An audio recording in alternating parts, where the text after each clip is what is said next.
Welcome to Big Faces Worldwide. It's your guy Big Will, and I'm back. I'm back, fam, with this boxing talk. What's good with your fam? Hey, listen, man, today's a very sad day for the sport of boxing, man, especially for those of us that grew up watching HBO boxing, man. Remembering all the great fights, all the great fighters that fought on HBO, man. All the great moments, man. It's gonna be missed, man. Tonight on HBO After Dark, the main event will feature Cecilia Brækhus. She will be going up against Alexandra Lopez, and also on the card is Juan Francisco Estrada. He will be fighting Victor Mendez, and Clarissa Shields, the two-time gold medal Olympic winner. She will be going up against Famike Hermans, man. But, you know, HBO could have, in my opinion, put on a little better card than this, especially since, you know, this is going to be their last card ever. They're closing the door on the sport of boxing, man. But that's not the reason I'm making this video, man. I'm making this video because I want to sit here and reminisce a little bit, man. I want to reminisce about the great fights and the great fighters that HBO has produced, man. You just think back to, some of the careers that have started on HBO, some of the superstars that have made their bones at HBO, man. Like, the Oscar De La Hoyas, the George Foreman, Evander Holyfield, Mike Tyson, Bernard Hopkins, Pernell Sweet Pea Whitaker, Julio Cesar Chavez, Meldrick Taylor, Donald Curry, Terry Norris. The list just goes on and on. Then you think about the great fights that HBO put on, man. The Arturo Gatti and Mickey Ward, the trilogy of them fights, the Manny Pacquiao's and Marquez. Man, HBO has put on some tremendous fights, man. I just think back, at some great times in HBO boxing, man. Me and the fellas, man, we had, my man CB. We used to always go over his house, man, and gather and watch the fight. It would be about, 20 of us in this small project house, man, hooting and hollering, yelling at the screen, watching the fights, man. I remember watching the Mike Tyson, Evander Holyfield fight, man. That's back then when, cable had those little boxes. Used to get those, buy them little boxes off the street, for about $100, man, and you'll get all the what's now known as the pay-per-views, man. But my man CB had one of those little boxes, man, and I remember we was all sitting there watching the Mike Tyson Holyfield. Everybody's going for Mike Tyson, but not me. For some reason, I always got to go for the underdog, man. I was a real deal Evander Holyfield fan, man, and I could just remember the atmosphere in there, man. And when Holyfield got the whooping on Mike Tyson, everybody was all mad, you know what I'm saying? And the energy in the room, man, I will never forget. You know what I'm saying? Those are type of memories and type of fights that will never be forgotten, man.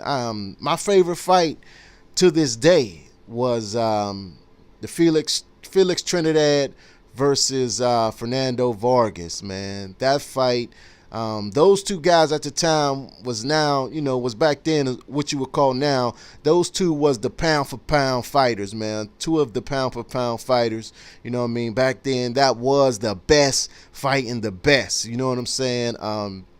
That fight was explosive from the beginning.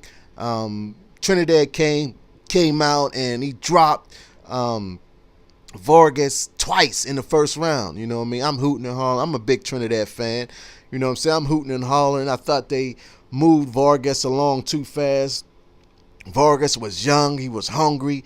He was whooping everybody, man. And everybody wanted to see him and Trinidad. So Trinidad came out in the first round and started the whooping on Vargas. Dropped him twice, you know what I'm saying? I jumped up, hooting and hollering, man. I'm like, I told y'all, it's over. It's over. You know, Vargas somehow, man, he somehow managed to get out that first round. You know what I mean? They're going back and forth, second round, third round. Then in the fourth round, Fernando Vargas drops Trinidad, you know what I'm saying? Which was unbelievable to me. You know what I mean? It was just back and forth, man, through the whole fight. Back and forth, nonstop action until Trinidad finally got him, man. Finally got him out of there in the 12th round and took his title, man. But to this day, that is my favorite fight ever. And it was produced by HBO, man.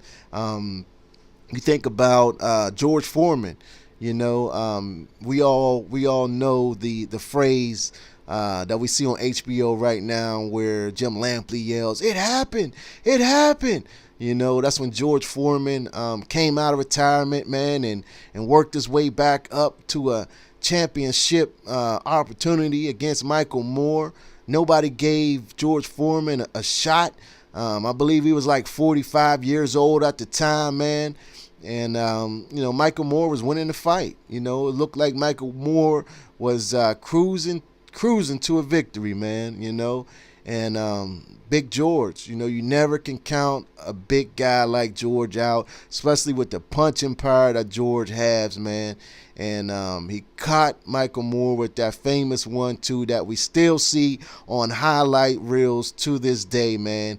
And everybody remembers Jim Lampley yelling, "It happened! It happened!" Man, that was a big moment in boxing history, that a 45-year-old man can come back and become heavyweight champion of the world. That happened on HBO, man. You think about some of the commentate, man. This was, you know, back when HBO wasn't as biased as we've come to see of late. You know, HBO, you know, they wasn't as biased. You know, when they had George Foreman on there, you know, I didn't agree with everything he said, but, you know, it was a little diverse. You know, it wasn't just everybody agreeing with each other. You know what I mean? Which now I believe, like, you know, besides Max Kellerman, you know, Jim Lampley and Roy Jones, and, you know, sometimes they disagree, but, you know, the narrative that they create is the same, man. If they want a fighter to look like they're dominating, 9 times out of 10 they're going to make it look that way. But back then it wasn't like that, man. You know, you had Larry Merchant on there. Larry Merchant, you never know what he was going to say in the post-fight interviews, man. He used to have the fighters in there mad as hell at him, man. You can remember he had Floyd Mayweather mad, and Floyd Mayweather, you know, told him he don't know shit about boxing. You know, that's going to forever be remembered, man. And Larry Merchant told him, if I was years younger, I'd kick your ass. You know what I'm saying? And Leonard Ellaby and you ain't going to do shit. You know what I mean? That shit was beautiful, man. That shit will always be remembered. HBO has done more championship fights than any other broadcast, any other network ever, man. HBO was definitely known as the marquee place to go and watch championship boxing, man. And, you know, they're going to be missed, man. I remember when Max Kellerman came on the scene. When I first seen him, I think he came on to the team around 2005. But when I first seen Max, you know, I wasn't too sure about him. I didn't care for him. I thought he didn't mesh well with the guys.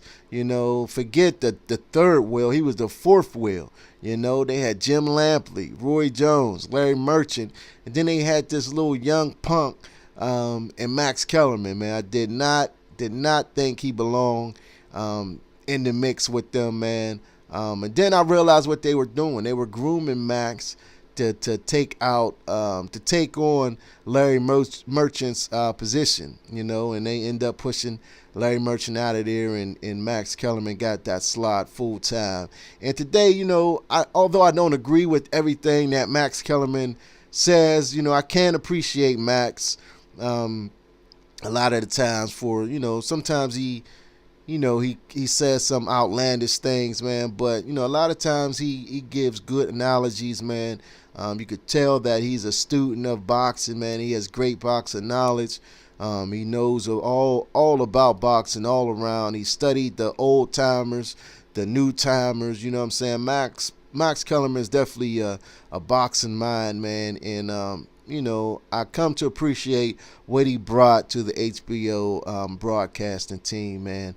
And Jim Lampley, man, Jim Lampley, he has changed over the years, but you know, back then he wasn't this Jim Lampley who we see today. This, in my opinion, very biased person. You know, Jim Lampley was a very exciting commentator, man.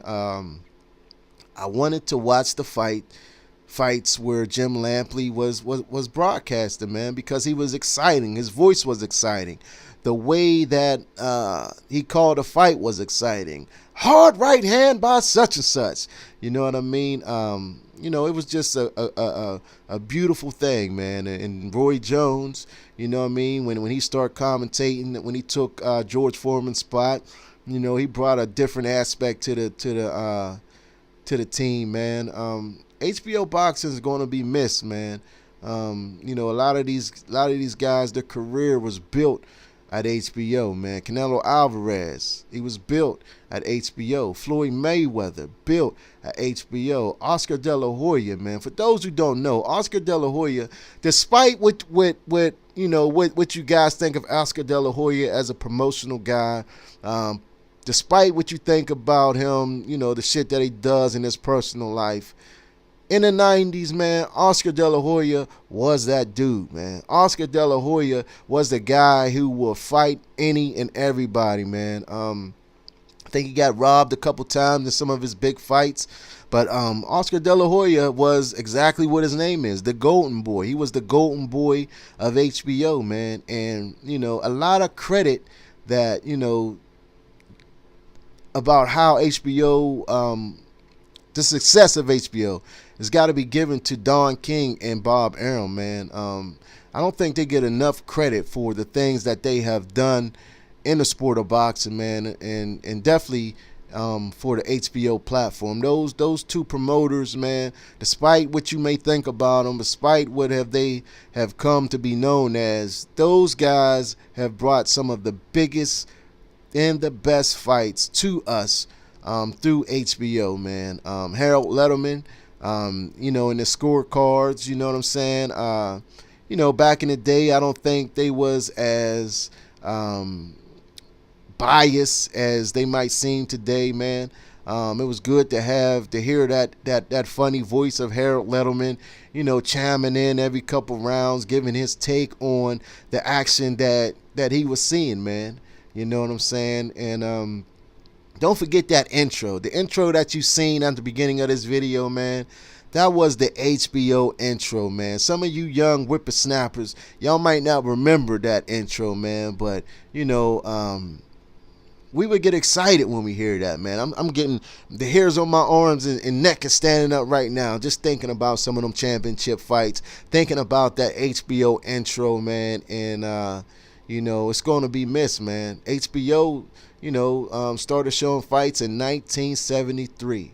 Almost 40 years, man. Almost 4 decades of showing championship fights, man. HBO decided to close its doors. Tonight will be their final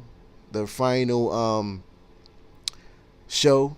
And I'm sad to see it go, man. But, you know, I just had to come on here, man, and do a little something for HBO and share a few memories that I have had over the years of watching boxing on HBO. I've been watching boxing since the 80s, man. And, you know, most of the great fights that I remember coming up was definitely on HBO, man. But this is Big Will for Big Faces Worldwide. If you have not yet subscribed to my channel, don't leave out of here without hitting that subscribe button. Also, hit the bell icon so you can be notified when I'm dropping new videos. And like, comment, and share this video. I'll holla back.